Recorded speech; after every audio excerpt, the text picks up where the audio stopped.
నమస్కారం ఫ్రెండ్స్. నేను గత 2 ఏళ్లుగా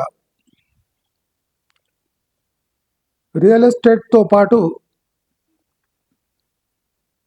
ఈ టెక్నాలజికల్ అడ్వాన్సెస్ మన జీవితాన్ని ఎటువైపు మార్చబోతున్నాయి? ఇవి తీర్చిదిద్దుతాయా లేదా పతనం వైపు నెట్టుతాయా అని కొన్ని వందల వీడియోల్లో నేను డిస్కస్ చేశాను. కొన్ని రాష్ట్ర ప్రభుత్వాలు తెలిసి తెలియక చేస్తున్న తప్పులను ఎండగడుతూనే ఉన్నాను. డేటా సెంటర్లపై నా అభిప్రాయం 100% నిజం. మీకు అది జీర్ణం కాకపోతే నేనేం చేయలేను. సరే, డేటా సెంటర్లు సాఫ్ట్వేర్ డిమాండ్ పడిపోవడము, ఏఐ యొక్క ఆగమనము, ఇవన్నీ అంటే కలగలిగితే అంటే అంతా ఒకచోట వస్తే ఫైనల్ పరిణామము ఎలా ఉండబోతుంది? అందరికీ కావాల్సిన ఆన్సర్ అని షార్ట్స్ లాగా ఒక 5 hours వీడియో ఒక 2-3 minutes షార్ట్స్లో చెప్పండి అని అందరూ ఆశపడుతుంటారు. ప్రపంచం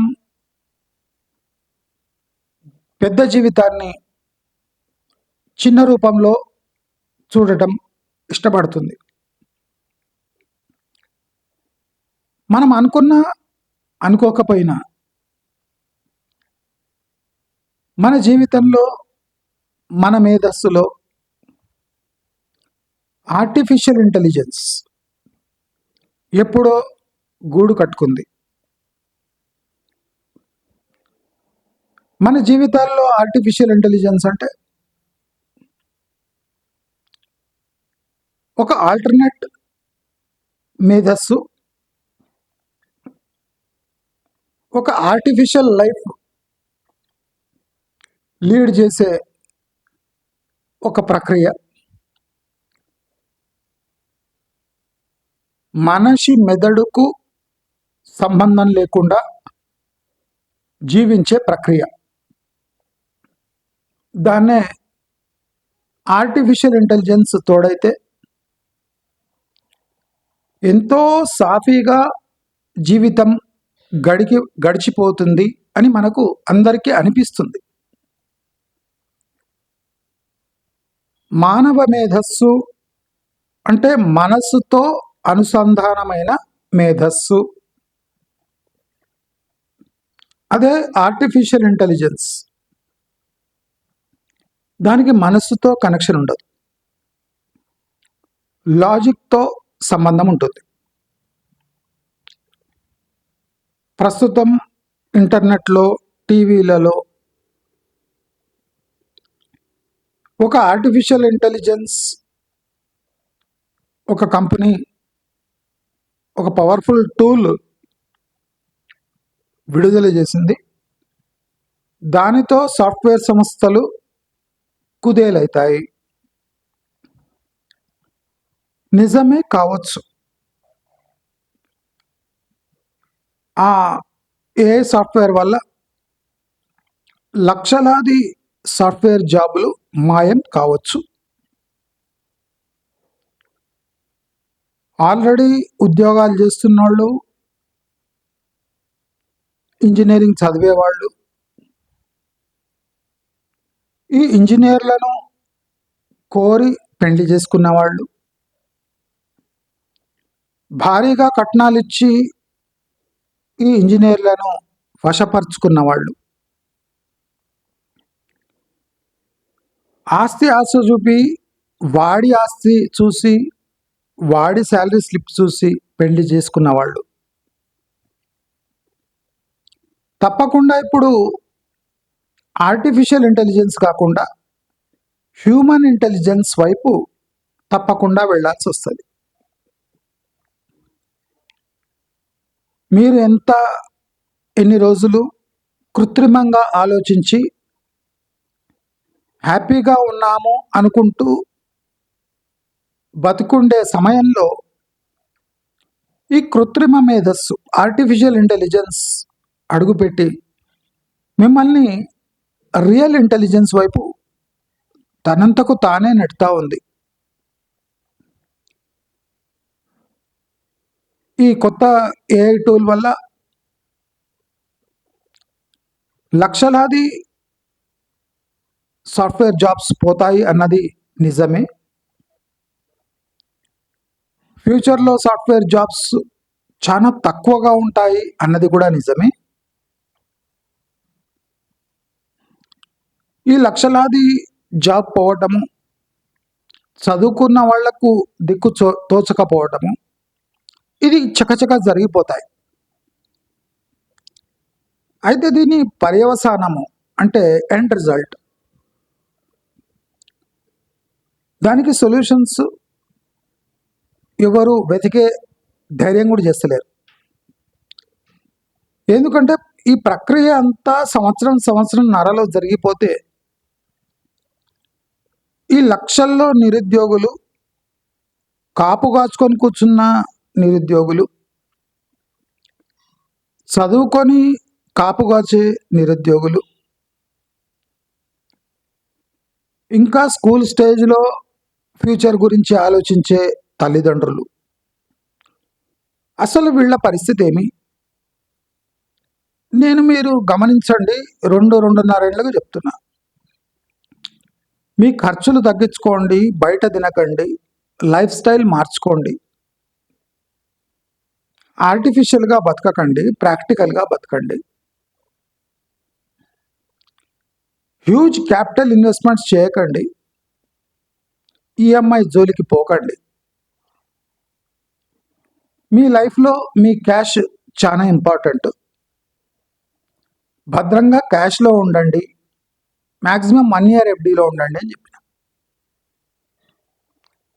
అనుకోకుండా, నేను పెద్ద ఫ్యూచర్ ప్రిడిక్ట్ చేస్తాను కాదు, అనుకోకుండా ప్రపంచంలో నేను చెప్పిన విధంగానే, అంటే నేను ఈ ఆర్టిఫిషియల్ ఇంటెలిజెన్స్ వచ్చి సాఫ్ట్వేర్ని చంపేస్తుంది అనేది నేను కూడా ఊహించలేదు. కానీ ఈ సోషో ఎకనామిక్ థింగ్స్ నేను ప్రిడిక్ట్ చేసి దాదాపు ఏదో జరుగుతుంది, ప్రపంచం ఆర్థిక సంక్షోభంలోకి నెట్టబడుతుంది అనే ఒక సెన్స్ అయితే నాకు కలిగింది. 100% ఆర్టిఫిషియల్ ఇంటెలిజెన్స్ వచ్చి ఇంత తొందరగా సాఫ్ట్వేర్ జాబ్స్ని నాశనం చేస్తుంది అని నేను కూడా అనుకోలేదు. But I was prepared for this event. అది ఏ ఫామ్లో వచ్చినా మనం దీనికోసం రెడీగా ఉండాలి అనేది నా నమ్మకం. ఆ నమ్మకాన్ని దాదాపు 2-2.5 ఏళ్ల నుంచి మీ అందరికీ నేను నూరు పోస్తూ ఉన్నాను. చాలామంది నవ్వుకున్నారు, చాలామంది గుసగుసలాడుకుంటున్నారు, చాలామంది వీడికేం తెలుసు అన్నారు. సరే, నో ప్రాబ్లం. ఇప్పుడు లాస్ట్కు మనతో జరుగుతున్నది ఏమి అని రియలైజ్ చేసుకుంటే చాలు అనిపిస్తుంది. మనం ప్లాన్ చేసుకున్న జీవితాలు, మనం ప్లాన్ చేసుకున్న ఈఎంఐలు ఇక చెల్లుబాటు కావు. మనం ఊహించుకొని పెళ్లి చేసుకుంటే ఆ పెళ్లిళ్ళు నిలవవు. వేలకు వేలు డైవోర్స్ కేసులు ఫైల్ అవుతాయి. ఏదోలే చిన్న ఆస్తి వదిలేద్దాం అనుకున్న వాళ్ళు కూడా తిరిగి వచ్చి ఆ ఆస్తులపై పడతారు. దానివల్ల వివాదాలు. కొన్ని కుటుంబాల్లో కొంతమంది జీతాలపై ఆధారపడి ఉన్నవాళ్ళు సడన్గా ఆ కుటుంబాల బాధ్యతలు మరిచి తమ జీవితం తాము చూసుకోవడం వల్ల ఘర్షణలు, వేలాది కుటుంబాలలో జీవన ప్రమాణాల మార్పులు, లైఫ్ స్టైల్పై రీస్టడీ. అసలు జీవితం 20-25 ఏళ్ళ 30 ఏళ్ల క్రితం ఎలా ఉండేది? మన జీవితాలు ఇలా మారడానికి మనమే కారణమా అనే ఒక ప్రశ్న తప్పకుండా అందరూ వేసుకుంటారు, వేసుకోవాలి కూడా. పొదుపు అనేది, పొదుపుపై రాబడి అనేది, అది ఎప్పుడైనా మానవ జాతిని రక్షించే ఒక విధానం. పొదుపు ఉన్న ఇన్కమ్ని సేవ్ చేస్తే, దానిపై పెట్టుబడి రాబడిగా మారితే, ఒక పోర్షన్ ఆఫ్ లైఫ్ని మనం సస్టైన్ చేయగలం. కానీ హోల్ లైఫ్ని సస్టైన్ చేయాలి అంటే నది ఒక దిశ తీసుకున్నాక మనం మార్చే ప్రయత్నం చేస్తే ఎన్నో ప్రమాదాలు జరుగుతాయి.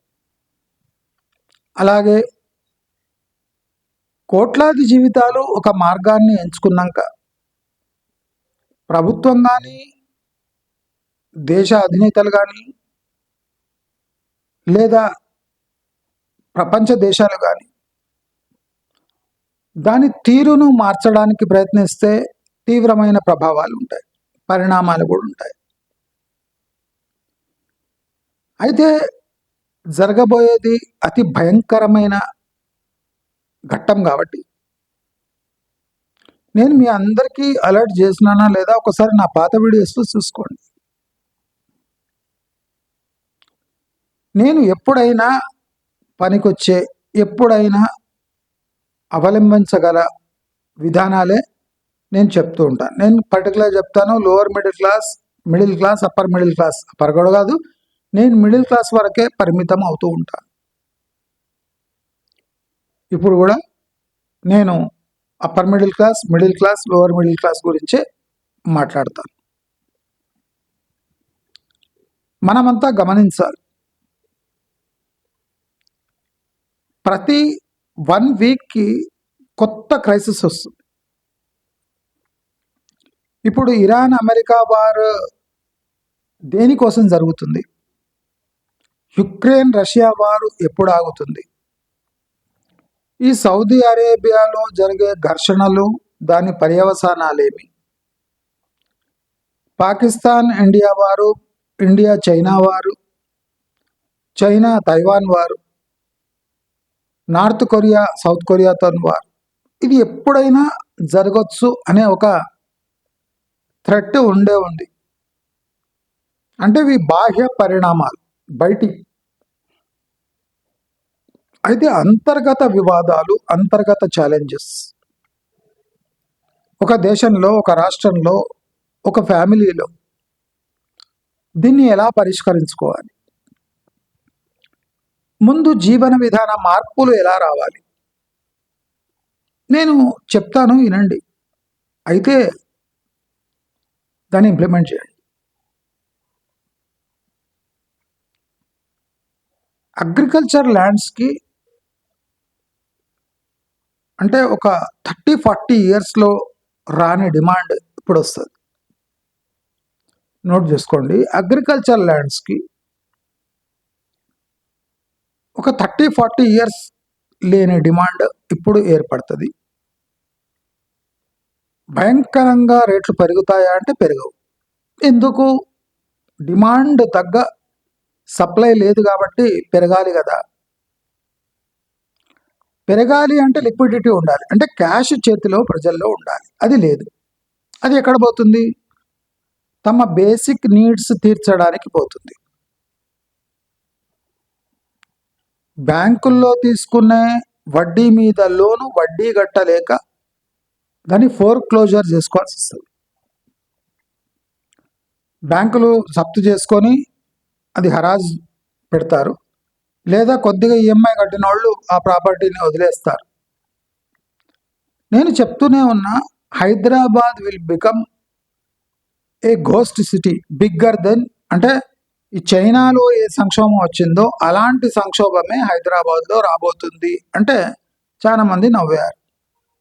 ఇప్పుడు నవ్వుతూనే ఉండండి, నాకేం ప్రాబ్లం లేదు. ఇప్పుడు మనం చేయగలిగింది ఏముంది?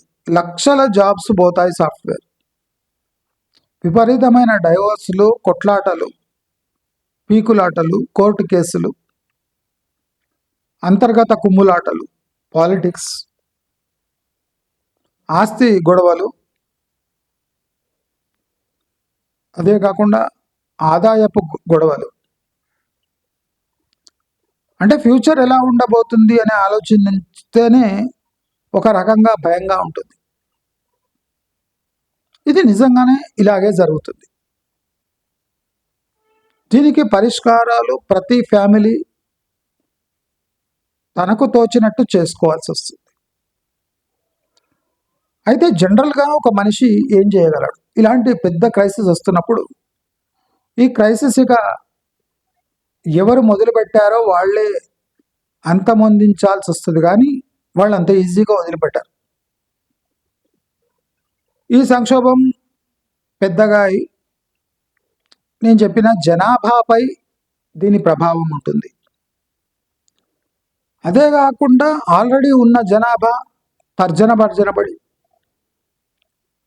తమ జీవితాన్ని టోటల్గా మార్చేసే ఆస్కారాలు ఉన్నాయి. ఎలాగా? ఏం చేయాలి? అనవసరంగా వాహనాలు ఉపయోగించరాదు. ఆహ్లాదకరమైన అంటే టూర్స్కి వీటికి వెళ్ళరాదు. దగ్గర ఏమైనా ఉంటే అక్కడ ఎంజాయ్ చేయాలి, కానీ డబ్బులు ఉన్నాయి కదా అని వృధాగా బయట టూర్స్ వేయకూడదు. తమ దుస్తులను జాగ్రత్తగా చూసుకోవాలి. అంటే ఎక్కువ దుస్తులు కొనకూడదు. పోషక పదార్థాలతో కూడిన తక్కువ ధర ఉన్న భోజన పదార్థాలను, వంట పదార్థాలను సేకరించి అవే భుజించాలి. ఆరోగ్యకరమైన అతి చవకగా ఉన్న పండ్లు, కూరగాయలు తినాలి. మన ఫర్నిచర్ కోసం ఇల్లు కాకుండా మన కోసం ఏ ఇల్లు సరిపోతుందో ఆ ఇల్లే రెంట్ మీద తీసుకోవాలి లేదా కొనాలి.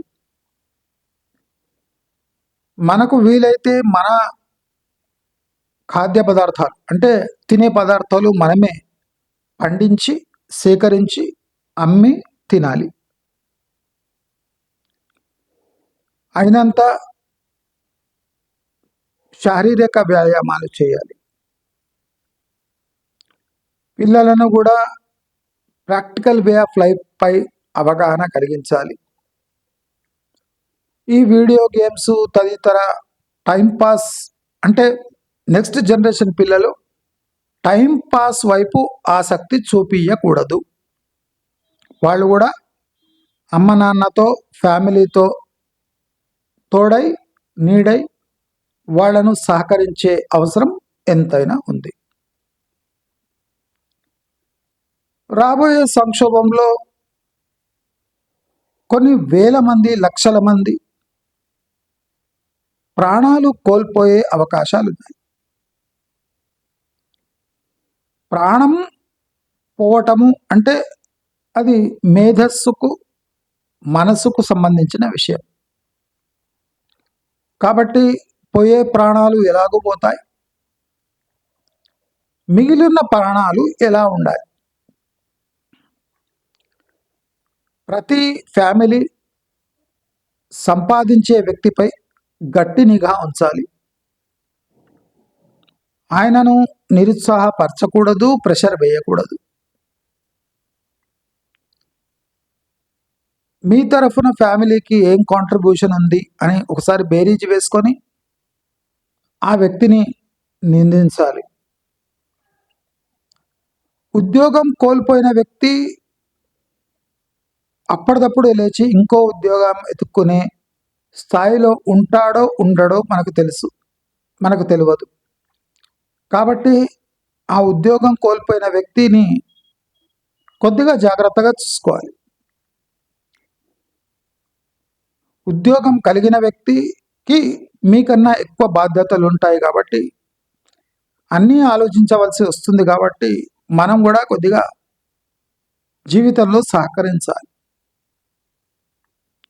మొట్టమొదటి పని ఏం చేయాలంటే, సిటీలో మీ టోటల్ ఫ్యామిలీ ఉంటుంటే దాన్ని చిన్నగా మార్చాలి.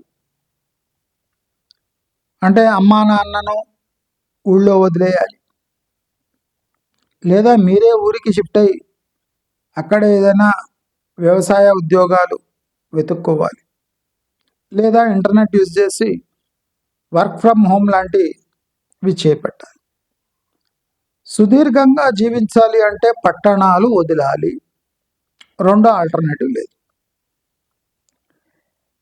పట్టణాలు వదిలి ఊళ్ళోకి వెళ్ళండి అని చెప్పడం సులభం. మరి పట్టణాల్లో ఉండేవాళ్ళు ఏం చేయాలి?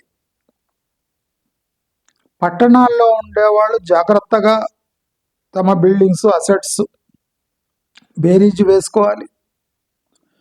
లాంగ్ టర్మ్ ఇన్వెస్ట్మెంట్స్ అని తీసుకున్న వాటిని కూడా షార్ట్ టర్మ్లో ఏమన్నా దానిపై డబ్బులు వస్తాయా, అమ్మడం అవసరం లేదు, కానీ దాన్ని లీజు మీద ఇచ్చి, రెంట్ మీద ఇచ్చి, ఏదో ఖాళీ ప్లాట్ బదులు అట్లీస్ట్ ఒక 1000 రూపాయలైనా ఆ ప్లాట్పై వస్తుందా? ఖాళీ ప్లాట్ బదులు ఒక 2-3 వేలు ఆ ప్లాట్పై వస్తున్నాయి. ఖాళీగా ప్లేస్లు వదలరాదు, ఖాళీగా ఇండ్లు ఉంచరాదు, అతిగా ప్రవర్తించరాదు. ఎందుకంటే ఇప్పుడు రెంట్స్ అంటే తీసుకునే వాళ్ళు దొరుకుతారు, కానీ చెల్లించే విషయానికి వచ్చేటప్పటికి తీవ్రమైన ఇబ్బందులు ఫేస్ అయ్యే ఛాన్సెస్ ఎక్కువ ఉన్నాయి.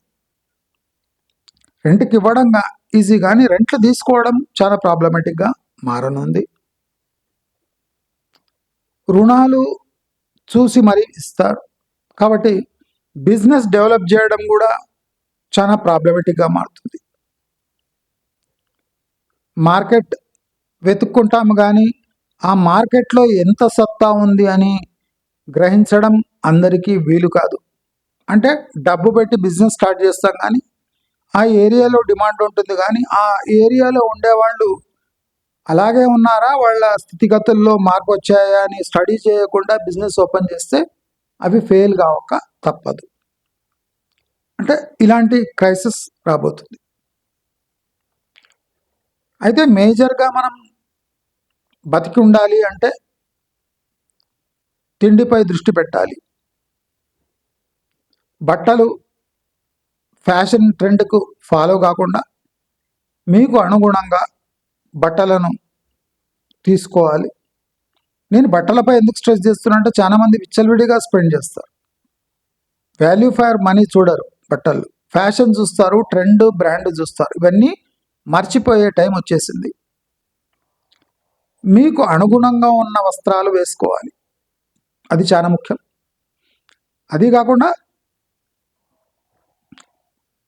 మీ వస్త్రాల్లో, అంటే వస్త్రాల వల్ల మీ జీవితంలో మార్పులు, లేదా పెళ్ళిళ్ళలో పట్టు చీరలు కొనటం, బంగారు నగలు వేసుకొని పోవటం, అంటే ఒక ప్రత్యేక ఈవెంట్ కోసం ఒక ప్రత్యేకమైన దుస్తులు అనేది తగ్గించుకుంటే మంచిది. ఇంటి ఇంటీరియర్స్పై దృష్టి తక్కువ పెట్టండి. ఇంట్లో గ్రీనరీ లేదా మీ చేతులతో ఏదైనా అలంకరణ ఉంటే చేసుకోండి. ఈ లో రూఫ్స్, ఇంటీరియర్స్ కోసం లక్షలు తగలబెట్టడం ఇప్పుడు అంత శ్రేయస్కరం కాదు. ఈఎంఐ భారమైనప్పుడు ఇంటీరియర్స్ భారంగా తప్పదు, కాబట్టి ఈఎంఐని ప్రాధాన్యత ఇచ్చి ఇంటీరియర్స్, ఎక్స్టీరియర్స్ని కొద్దిగా సైలెంట్గా ఉంచి ఈఎంఐపై దృష్టి పెట్టి, ఈఎంఐ భారం అవుతుంటే తక్షణమే అమ్మి రాబోయే రోజుల్లో అతి తక్కువ ధరకు దొరుకుతున్న ఫ్లాట్లపై గురించి అవి తీసుకొని డబ్బు మిగిలిచ్చి ఆ మిగిలిన డబ్బుతో ఏదైనా మన జీవితం అంటే తిరగరాసే పనులు ఏమైనా చేసుకునే అలవాటు చేసుకోవాలి. అలవాటు అభ్యాసంతో వస్తుంది, ఆలోచన వల్ల రాదు. చర్యలు తీసుకోవాలి, చలించకుండా ఉండాలి. చర్యలు తీసుకోవాలి, చలించకుండా ఉండాలి. ఈ రాబోయే దుష్పరిణామాలకు ఈ రెండు చాలా ఇంపార్టెంట్. చలించకూడదు అంటే ఇష్యూ లింక్ టు సెన్సిటివిటీ, దేనిపై స్పందించాలి. చలించకూడదు అంటే స్తబ్దుగా రాయిలాగా ఉండిపోవడం కాదు. సందర్భోచితంగా మనము జీవితంలో మార్పులు ఎలా తెచ్చుకోవాలో డిసైడ్ చేసుకునేదే ఈ చలించటము అనేది. చలించక ఉంటే ప్రాబ్లము, ఓవర్గా చలిస్తే కూడా ప్రాబ్లమే. అయితే రాబోయే ప్రమాదాన్ని మనం ఏ ధోరణితో చూడాలి? సొసైటీలో కార్మికులు ఉంటారు, రైతులు ఉంటారు, చేతి వృత్తి వాళ్ళు ఉంటారు, ఆఫీసు తీసుకున్న వాళ్ళు ఉంటారు, షాపు వాళ్ళు ఉంటారు, విక్రేతలు ఉంటారు, దళారులు ఉంటారు. అంటే సొసైటీలో కొన్ని లేయర్స్గా ఈ ఎంప్లాయ్మెంట్ అనేది ఉంటుంది. అయితే ఈ ఏఐ ధాటికి మొదటి వరుసలో ఉండేవాళ్ళు సాఫ్ట్వేర్ వాళ్ళే. ఆ సాఫ్ట్వేర్పై ఆధారపడ్డ బిజినెస్లు అవి సెకండ్ ఫేజ్లో ఎఫెక్ట్ అవుతాయి. థర్డ్ ఫేజ్లో ఈ సెకండ్ ఫేజ్ పై డిపెండ్ అయిన వాళ్ళు అంటే షాపులపై, ఇతర కమర్షియల్ రియల్ ఎస్టేట్ పై బతుకున్న వాళ్ళ లైఫ్స్ ఎఫెక్ట్ అవుతాయి. కాబట్టి ఈ మూడో శ్రేణిలో ఉన్న వాళ్ళు అలర్ట్ అయిపోవాలి. మన బిజినెస్ ఎవరిపై అంటే ఆధారపడి ఉందో ఆ బిజినెస్సే కుదేలవుతుంది. కాబట్టి మనం అందరం త్వరగా అంటే స్విచ్ అయ్యే ఏదైనా ఆస్కారం ఉందా? అందరూ గమనించాలి. ఇన్ని రోజులు మీ ఫ్యామిలీలో ఒక వ్యక్తి పనిచేస్తే మీరంతా అనుభవించే రోజులు పోయాయి. ప్రతి ఒక్క మనిషి మైనర్ అయినా మేజర్ అయినా తన వంతు కృషి ఫ్యామిలీ కోసం ఏమన్నా చేయగలడో అది ఆలోచించాలి కూడా. ఇది రిక్వెస్ట్ కాదు, డిమాండ్. కాబట్టి తప్పకుండా తన వంతు కృషి చేయవలసిందే, వాడు చిన్నోడు కానీ పెద్దోడు కానీ. అయితే ఇది అతి ముఖ్యమైన విషయం ఏమంటే స్పెండింగ్పై, ఖర్చులపై నియంత్రణ.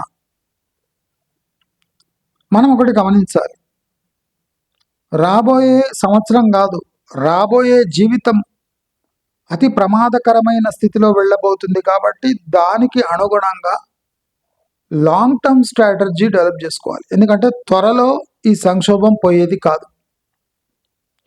ఈ వినాశనం కూడా అతి తీవ్రంగా, దారుణంగా, ప్రాణాంతకంగా ఉండవచ్చు. అంటే ఈ పరిణామాల వల్ల ఈ ప్రాబ్లమ్స్ని సాల్వ్ చేయలేక ప్రాణం పైకి రావచ్చు. కాబట్టి మనం మానసికంగా ఇలాంటి ధాటికైనా ఎదుర్కోవడానికి ఈ ఖర్చుల నియంత్రణ పెద్ద పాత్ర పోషిస్తుంది. మీరు ఫస్ట్ లిస్ట్ వేసుకొని type of food we eat, number of times we eat out. ఇప్పుడు అంతా బయట తినే ఫ్యాషన్ వచ్చేసింది అని ఛానళ్ళు కూడా ప్రసారం చేయొద్దండి. ప్రజలు మిమ్మల్ని నమ్మి భయంకరంగా మోసపోతున్నారు. ఇప్పుడు ఈ సంక్షోభం వల్ల గవర్నమెంట్కి పెద్ద ఆదాయం వచ్చే రియల్ ఎస్టేట్ కానివ్వండి, మద్యం ఇండస్ట్రీ కానివ్వండి తీవ్రంగా ప్రభావితమవుతాయి. అంటే గవర్నమెంట్కి ఆదాయం పడిపోతుంది. గవర్నమెంట్ ఎంత మూర్ఖంగా ఉందంటే 200 ఎకరాలు ఏఐసిటీ కోసం కేటాయించింది. ఇవాళ కేటాయించిన సంవత్సరం లోపే ఏఐ మన జీవితాలను కబళిస్తుంది అని తెలుసుకొని కూడా ఇంకా ఏఐ అంటున్నారంటే ఈ సన్నాసులకు ప్రాక్టికల్గా ఏఐ అంటే ఏం తెలియదు. ప్రజలను ఏఐ ఏదో వస్తుంది, దానివల్ల ఎంప్లాయ్మెంట్ వస్తుంది అని తప్పుడు ప్రచారాలు చేసే ప్రభుత్వాలకు ఇది చెంపపట్టు లాంటిది. అంటే ఈ అబద్ధాన్ని మీరు ఇంకా ఫ్యూచర్లో నిలబెట్టుకోలేరు.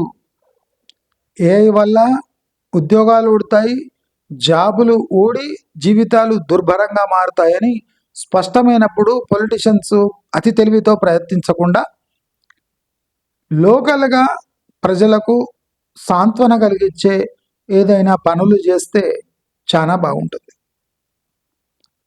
ఇప్పుడు రేషన్ కార్డులకు తీవ్రమైన డిమాండ్ పెరుగుతుంది, అగ్రికల్చర్ ల్యాండ్స్కి సబ్సిడీస్కి తీవ్రమైన డిమాండ్ పెరుగుతుంది, ట్రాన్స్పోర్టేషన్పై తీవ్రమైన ఒత్తిడి పెరుగుతుంది. ట్రాన్స్పోర్ట్ చేయటము, దానిపై డబ్బు చెల్లించడం కూడా చాలా తగ్గిపోతుంది. లగ్జరీ ఐటమ్స్ సేల్స్ తగ్గిపోతాయి. సాధారణ జీవితాల అంటే దాని మీనింగ్ మారిపోతుంది. సాధారణ జీవితం అంటే ఏమి, సాధారణ ఆదాయాలు అంటే ఏమి, జీవితంలో ఎంజాయ్మెంట్కి ఉన్న స్థానం ఏమి, దేన్ని ఎంజాయ్మెంట్ అంటారు, ఆ ఎంజాయ్మెంట్కి ఎంత ఖర్చు చేయాలి, అంటే జీవితానికి సంబంధించిన మనము ఊహించని కోణాలు కూడా ఇవాళ ఆవిష్కృతమై మన ముందు సవాలుగా నిలిచినప్పుడు వాటిని ఎలా ట్యాకిల్ చేయాలి అనేది ఒక పెద్ద క్వశ్చన్. దానికి సింపుల్ ఆన్సర్ నేను ఇస్తాను. గతం అయిపోయింది, గతం గతః. ప్రాక్టికల్ సిచ్యువేషన్ ఇది.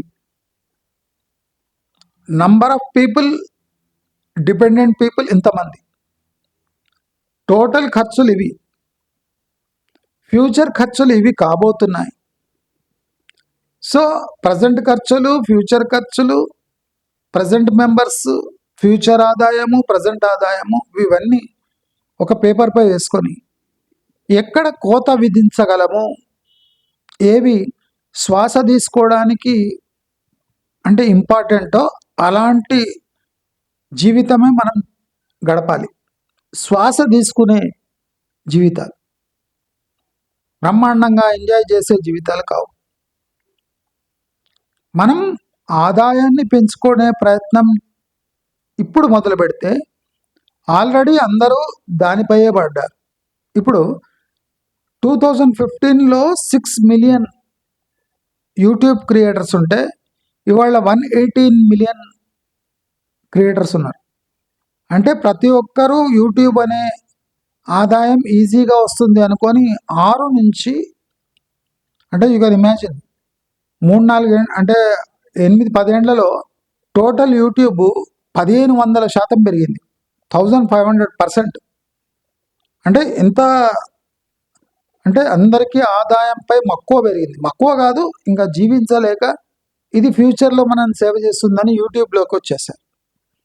అలాగే ప్రతి ఒక్క ఇండస్ట్రీలో, ప్రతి ఒక్క ఈవెన్ వ్యవసాయంలో కూడా ఇప్పుడు అందరూ వ్యవసాయం వైపు వస్తారు. అంటే కనీసం తినడానికి భోజనమైనా మిగులుతుంది. పాడి పంటల వల్ల ఒక లీటర్ పాల కొనుక్కొని తాగే బదులు ఆవు బర్రెతో ఫ్రీగా తాగొచ్చు అనే స్టేజ్కు భారతదేశంలోని 80-90% జనాభా ఈ స్టేజ్కి వచ్చేస్తుంది.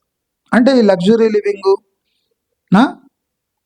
బుర్జ్ ఖలీఫాలు, ఫారెన్ ట్రిప్పులు, యూరోప్ ట్రిప్పులు, ఖరీదైన బ్రాండెడ్ వస్తువులు, దీనికంతా డిమాండ్ సడన్గా పడిపోతుంది. అంటే ఉండనే ఉండవా అంటే ఉంటాయి, కానీ మన స్థాయిలో మనం జాగ్రత్త పడకుంటే రేపు లైఫ్ అగమ్య గోచరంగా మారడం ఖాయం. కాబట్టి నేను ఎప్పటి నుంచి చెప్తున్నా, పెట్టుబడులపై దృష్టి మానేసేయండి, బిజినెస్లపై దృష్టి పెట్టండి, కొత్త కొత్త స్కిల్స్ నేర్చుకోండి, కొత్త విధానాలు అవలంబించండి, వివాదాలకు దూరంగా ఉండండి, వినోదాలకు దూరంగా ఉండండి, ఖర్చులను విభజించుకోండి, ఖర్చులను ఆరా తీయండి, ఖర్చులపై యుద్ధం ప్రకటించండి, ఖర్చులను ఒక గాడిలో పెట్టిన గుర్రంలాగా భావించండి. మనం గడపబోయే జీవితం, మనం ఫేస్ చేయబోయే ప్రాబ్లం ఒక పెద్ద ఏనుగు కోపంతో మన దిక్కు వస్తుంటే మన పరిస్థితి ఎలా ఉంటుందో అలా జీవితాన్ని భావించండి. నవ్వుల పాలు కాకుండా జీవితాన్ని ఎలా గడపాలో గుట్టుగా ప్లాన్ వేసుకోండి. మన జీవితం బజారు పాలు అయినాక సొల్యూషన్స్ ఎతకడానికి ట్రై చేయకండి.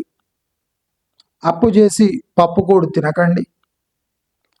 అయినంత గవర్నమెంట్ స్కీమ్స్పై ఆధారపడండి. అయినంత సాధారణ జీవితాలు గడపండి.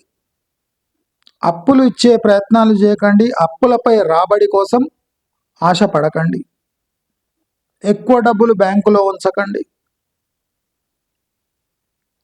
మీ ఆదాయం ఎలా మారుతుందో అది గమనించండి.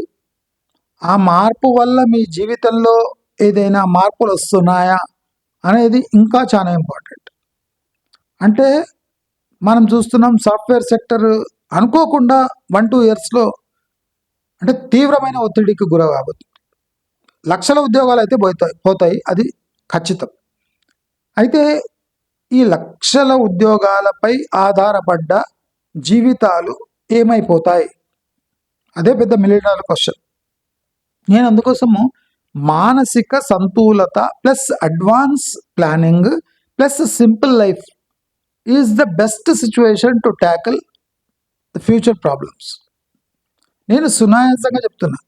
అంటే దీంట్లో సంక్షోభాలు వస్తాయంటే వస్తాయి. ఎట్లా వస్తాయంటే ఇప్పుడు 2-3 కోట్లు వేసి ఫ్లాట్ తీసుకున్నోళ్ళు, 2 ఫ్లాట్లు ఈఎంఐ పై తీసుకున్నోళ్ళు, లేదా లగ్జరీ లివింగ్కి అలవాటు పడ్డోళ్ళు, పబ్బు క్లబ్బు లేకుండా జీవితం లేదు అనేటోళ్ళు, 4 AM బిర్యానీలు తినేటోళ్ళు, సాటర్డే సండే ఎంజాయ్మెంట్ కోసం ఉంది అని అనుకునేటోళ్ళు, వీళ్ళందరికీ జీవితాలు అతి దుర్భరం, నీచం, నికృష్టం.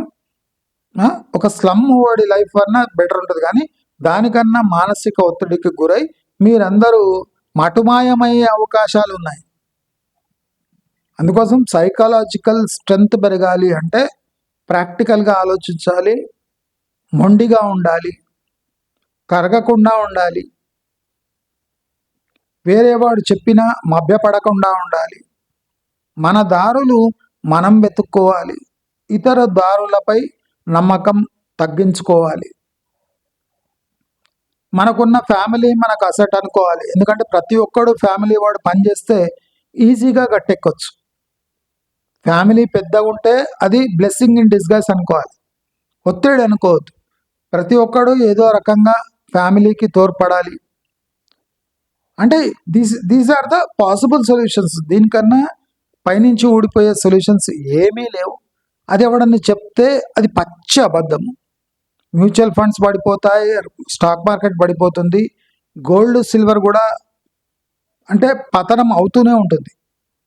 ఎంత తీవ్రంగా అవుతుంది, ఎంత పైకి లేస్తుంది అనేది వార్ టైంపై ఆధారపడి ఉంటుంది, క్రూడ్ ఆయిల్పై ఆధారపడి ఉంటుంది. కాబట్టి ఆ అపీవల్స్ ఉంటాయి, పెరుగుతుంటుంది, పడుతుంటుంది.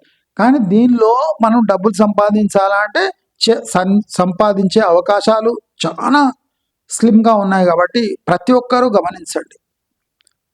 దీనికి ఈజీ సొల్యూషన్ మన దగ్గరనే ఉంది. మన జీవితం యొక్క అంటే బ్యారోమీటర్, దాని యొక్క పరిస్థితుల యొక్క దాన్ని ఏమంటారు మీటర్ ఉంటుంది కదా, దాన్ని కొద్దిగా తగ్గించండి. తగ్గించి మీకు అవసరం ఉన్నా లేకున్నా కొద్దిగా ఆదాయం వైపు, ఆహ్లాదం వైపు అంటే ఫోకస్ తగ్గించి, అంటే ఆదాయం 2 పెంచి ఈ వేస్ట్ ఖర్చులు, ఆనందం, ఆహ్లాదం ఖర్చులను తగ్గించి, అంటే పంటి కింద నొప్పిని భరించే అవసరం ఎంతైనా ఉంది, భరిస్తూ మీ మైండ్ సెట్ని ఈ క్రైసిస్ కోసం డిజైన్ చేసుకోండి. ఒక థర్డ్ పార్టీగా మీ బాధను నేను అనుభవించలేను, ఎవడు ప్రపంచంలో అనుభవించలేడు, వాడు ఇప్పుడు మిమ్మల్ని పట్టించుకోడు. మీరు క్రైసిస్లో రాబోతున్నారు కాబట్టి ప్రపంచం మీ వైపు కన్నెత్తి కూడా చూడదు. అలాంటి సమయంలో మీ కండ్లు మీరు పొడుచుకోకుండా మీ కండ్లతో మీ జీవితాన్ని మీరు అనుకున్నట్టు కావాలి అంటే మీ దృష్టితో దాన్ని చూసి మార్చి అందరూ జీవితాలు గడపాల్సి వస్తుంది. ట్రెడిషనల్ ఇండస్ట్రీస్పై దృష్టి పెట్టాల్సి వస్తుంది. పాతకాలపు అలవాట్లను నెమరవేసుకొని జాగ్రత్తగా పాటిస్తూ, అది తల వంపులు కాదు, తలను మిగిల్చే ఒక విధానం అని గమనించి ప్రతి ఒక్కరూ తమ జీవితాలను సరిదిద్దుకుంటారు అని ఆశిస్తూ భావిస్తూ నమస్కారం.